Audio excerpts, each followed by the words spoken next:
Baixo o lema A Pobra do Caramiñal vive a experiencia, a Concellería de Turismo ideou un programa de actividades para introducir o visitante na esencia do pobo.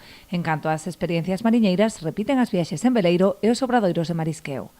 Son actividades que se enmarcan baixo o noso lema A Pobra do Caramiñal vive a experiencia, porque queremos que as persoas que visitan o noso municipio non só o coñezan, senón que tamén poidan experimentalo en primeira persoa. Imos repetir as actividades que tivemos o ano pasado. Dúas delas están xa moi consolidadas, o turismo mariñeiro e as viaxes en veleiro. Son actividades que nos representan moi ben, somos un pobo mariñeiro e as persoas que participan en elas pois quedan encantadas. Tamén volve formar parte da oferta estival a Ruta do Mexillón, que se estreaba o pasado ano con grande éxito. E logo tamén temos a Ruta do Mexillón en embarcación tradicional, que é certo que o ano pasado tivo moi boa acollida, pese a que foi o primeiro ano, entón este ano imos repetir tamén, é unha actividade que realizamos coa empresa Bluscus. Temos previstas 10 saídas, 5 no mes de xullo e 5 no mes de agosto. Hai como 3 turnos ao longo do día, ás 11, á 1 e ás 5 da tarde. Inclúe o paseo pola ría para coñecer de primeira man o que é o cultivo do mexillón nas bateas, a degustación tamén a bordo de mexillón e tamén do viño da adega Entre os Ríos.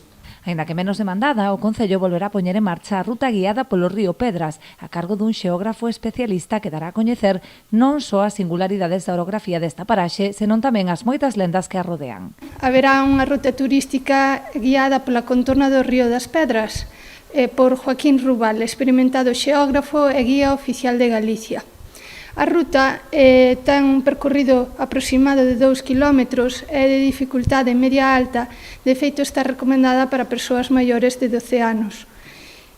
Supón un custe de 15 euros por persoa, porque inclúe o traslado á Aldea Vella e tamén ao miradoiro de Vallinclán para observar a panorámica. Todas as actividades requiren previa reserva por ser prazas limitadas.